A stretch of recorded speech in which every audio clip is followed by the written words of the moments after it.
تو عبداللہ بن عباس فرماتے ہیں کہ جب جن کو دفن کیا جا رہا تھا تو میرے کندھے پر ایک شخص نے ہاتھ رکھا اور یہ الفاظ کہے کہ مجھے معلوم ہی تھا کہ یہاں تو ہی آئے گا، مجھے معلوم ہی تھا کہ یہاں تو ہی آئے گا، کیونکہ میں نے رسول اللہ کو اکثر یہ کہتے ہوئے سنا تھا کہ میں اور ابو بکر اور عمر آئے، میں ابو بکر اور عمر گئے، میں اور ابو بکر اور عمر داخل ہوئے، تو مجھے معلوم ہی تھا کہ تم تینوں حضرات ایک ہی جگہ اکٹھے ہوں گے۔ تو جب میں نے مڑ کر دیکھا تو وہ کہنے والا شخص حضرت علی رضی اللہ عنہ تھے۔ غفلت میں ڈوبا دل بدل دے۔ اب رسول اللہ صلی اللہ علیہ وسلم نے جب نبوت کا اعلان کیا تو تقریباً 40 سے 50 صحابہ مسلمان ہو گئے، جن میں جناب صدیق اکبر رضی اللہ عنہ بھی ہے، حضرت سید الشہداء امیر حمزہ رضی اللہ تعالی عنہ بھی ہے، اور بڑے بڑے صحابہ بھی تھے۔ اب حمزہ جیسے بہادر صحابہ، ابو بکر رضی اللہ عنہ جیسے تاجر صحابہ،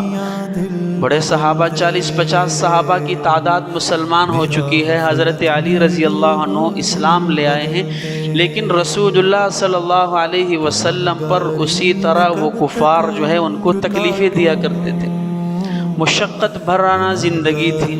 یہاں تک کہ اپنی عبادت بھی یہ لوگ چھپ کر کیا کرتے تھے۔ اب اللہ کے نبی صلی اللہ علیہ وسلم نے ضرورت محسوس کی کہ کوئی ایسا شخص اسلام لے آئے کہ جس کے اسلام لانے کی وجہ سے مسلمانوں کو تقویت ملے، ان کو قوت ملے۔ تو جب نظر دوڑائی گئی تو 2 شخص نظر آئے جن کے اندر یہ صفات تھی، ایک حضرت عمر بن خطاب رضی اللہ عنہ اور ایک ابو جہل یعنی کہ عمر بن ہشام۔ یہ 2 شخص ایسے تھے کہ جن کے اندر یہ صفات تھی کہ حقیقت تسلیم کرنے کے بعد یہ اس حقیقت پر ڈٹ جانے والے اور جان کو قربان کرنے والے لوگ تھے۔ اب دونوں کی زندگی آپ کے سامنے ہے۔ حالانکہ ابو جہل ایمان نہ لایا، اس نے کفر کو حقیقت سمجھا، اسی کفر پر اس قدر ڈٹا رہا کہ اپنی جان دیتے وقت بھی فخر سے کہتا رہا کہ میری گردن یہاں ذرا نیچے سے کاٹنا تاکہ پتہ چلے کسی سردار کی گردن ہے۔